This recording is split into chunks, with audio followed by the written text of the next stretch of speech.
me is a term that Americans have adopted, especially after 9/11 and all of that. When you were a Muslim, did you consider yourself to be a radical Muslim, or were you just a Muslim? Well, we were challenged as young people. If you're a Muslim, yes, I'm a Muslim. So if you want to be a sincere Muslim, yeah. So then the Prophet of Islam says, this is the qualities of the sincere Muslim. Oh, what I need to do? Well, you need to prepare yourself to kill infidels. You need to prepare yourself to take Islam to the end of the world. So when I was part of the politics there, we were discussing, one of the traps we had for America was this.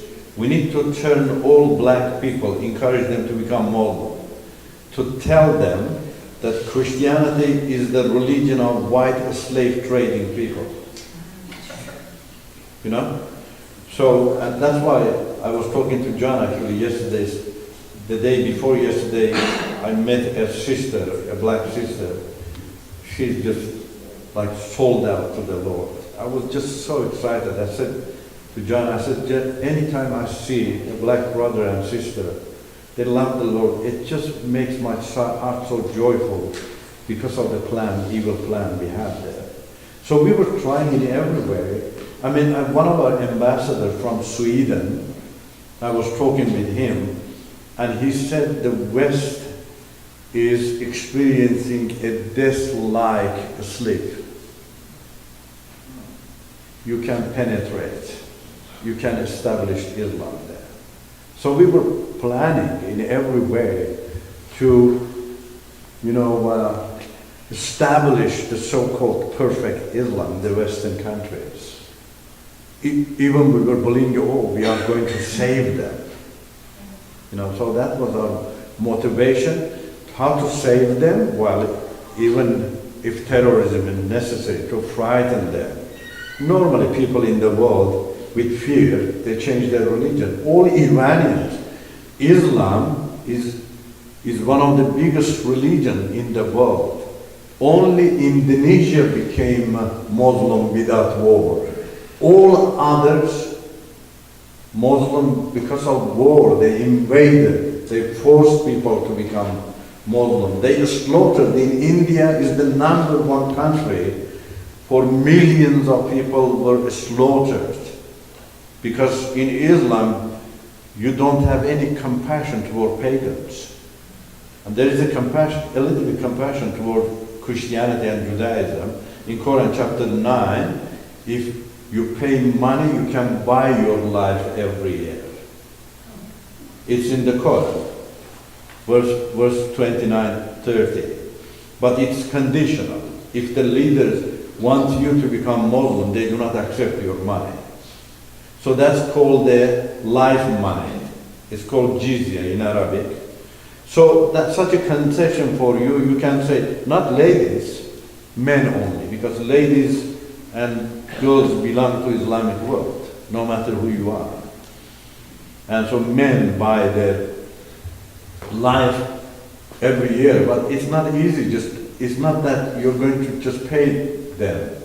For about 1,000 years, the Quran says they have to be humiliated when they give money. So humiliation is really unbearable in some areas. They humiliate you very badly, men. So that was the ceremony for about a year, happened in Islamic countries, and with the spread of colonialism, it finished in many Islamic countries. And so that's why with war, they penetrated everywhere. So that's your plan, to penetrate and establish Islam. And many of them, almost 99% of them, really are sincere that Islam is the perfect religion. We need to die, we need to kill, we need to frighten them to imagine. I mean, after September 11, I myself, I was a follower of Christ, I said, okay, this is the end of Islam in Western countries. But it was the beginning of Islam actually. Look at our senates here in America. They are crying for Islam. Islam is under pressure in America. Americans are very cruel toward Muslims. Muslims have freedom in this country. Those Muslims, they do not have freedom in their own country. They have freedom here, but our senates here, senators, are crying. They are under pressure here. It's just everything has become political here. And so the other Muslims are sincere. They are going and talking to them. They are good in lobbyism. They just want to establish Islam here. That's what I was thinking. Many others were thinking. Do you have a new book in the works? Do I have? Are you working on a new book to write? I'm very busy. I have a book actually to complete it. I've written it. Somebody has looked at it. I need to work on it again. So I'm very busy out traveling, speaking, and I'm normally recording every week when I'm home 2 or 1 video I'm putting online to reach out to Muslims, especially in this time that there are a lot of disillusionment in other countries. So altogether I have written 4 books. And so there is another one that I don't have honestly time. I'm very busy. I really love writing, investigation. Still I listen to many scholars from other religions, just, to see what they are talking and in what areas they have problems. So a lot of things for me to write. I have got some actually things in my mind for other books. Like one of the things I really love to write is about the image. The word image of God. A fascinating thing. So I'm very busy. Again, what was your PhD in? My PhD what, sorry? What was your subject of your PhD again? International management. Okay. But my major was about cultures and religions. I looked at your background and how you're evangelizing for Christ, and I just think you're a modern day Paul. Yeah. Well, thank you so much for that. Thank you. Yeah, I believe God is using me in mighty way, But I need to be like Apostle Paul. We need to be. We all need to be, like them. I get encouraged for that, but I don't lose myself to be proud, because I have to be, like that. Thank you. Thank you. Is it your opinion that there are any good things about Islamic religion? Do I have any good things about the Islamic religion? Yeah. Well, everything has good things in it, Yeah. Hitler had some good things too. I read really an amazing story about him, that one day he saw one of his soldiers was laming, and he stopped him, he called him, said, "What's wrong with you?" He said, "There is a nail there, I don't have the time to take it." And he said, "Okay, take off your shoes." And he gave his shoes to him, and he said, "I need to understand my soldier." He wore it with the nail. Isn't that nice? But you don't judge people only with their niceness. Yeah. The judge here in this country, the law in this country is not going to appreciate you even for in entire your life. You do not break the law. They are not going to come and give you a medal. But anytime they catch you speeding, or you cross a red light, they catch you and they give you a ticket. So you judge people with the evil things they are doing, and their good things is not going to cover that. We are the followers of Jesus Christ. That's in all other religions. If your good deeds outweigh your bad deeds, for example, if you kill 2 people but you feed 3 people, it's okay. That's the baseless doctrine they have. And so, but Jesus is to reveal the darkness. Jesus is saying to you, just allow me to come and capture all your entire heart, so there is no any place for Satan to live there. And so that's why, yeah, there are nice things in the Quran.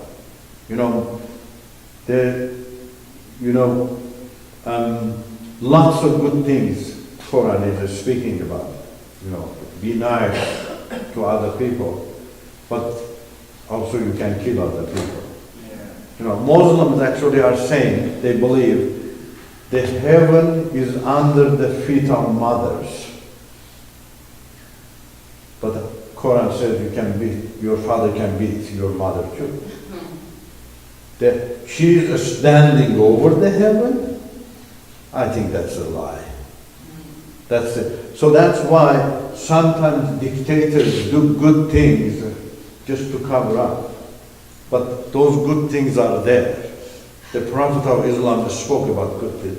By the way, sometimes even the most evil person needs the kindness of love.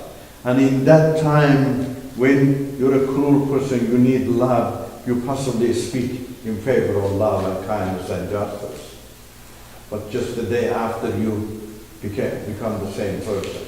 So there are good things in Hinduism, in Buddhism, in Islam, in everything, but spiritually they are all in darkness. Spiritually, even forget about Islamic cruelty. I speak to Muslims that you're following the true and mighty God. They say, yeah. Okay, that mighty God is everywhere? Yes. Just near you? Yes. He is the most loving and merciful God? Oh yes. So merciful God is living by you, just is standing near you, but He is not able to help you. He says to you, I may be able to help you in the life after. You're saying that, sir, I am caught up in the chains of Satan. I'm chained. I'm tired. I'm unjust. I was dealt unjustly. Please help me. Or maybe in the life after. And I give them example. If your child is crying to you, Mom and Dad, help me. Do you say to your child, yes, darling, I'll help you, but in the life after? It's not practical. That's why our God is practical. You cry to Him, immediately He comes. You take one step, He takes 100 steps. That's the nature of love. If you love someone, you're not indifferent. If He is the God full of mercy, full of love, full of justice, He must come to save you now. If He doesn't come, kick Him out. He is not the true God. Because the just God cannot stay indifferent toward your cry. As long as you're crying to Him, look, I don't want to be in the chain of Satan. He must come and save you. That's the nature of God in the Bible, not the nature of God in Hinduism or in Islam, in other religions. They just wait for the life after. And the surprising thing, shocking thing is this: they do not give you confidence. Or maybe I can help you. The Prophet of Islam is saying, my religion is perfect, everybody must follow him. And then you talk to him, okay, you're asking me to follow you. Do you have confidence about your future? No. No, sir, you don't know the future. You want me to follow you? He never thought about that because he was ignorant. He was not a true prophet. That's the case with all other believers and religions. A Shinto followers, an evangelist, he said to me that he is interested in speaking about future. He was drawing my attention to listen to him. I asked him a simple question. I said, sir, do you know about your own future? He said, no. I said, that's strange, sir. You don't know about your future, but you want to talk about my future to me. Evangelist. He never thought about that. Why? Because they are just living in the circle of a religion. They haven't been able to go and read others, compare, see which one is logical. So that's the case.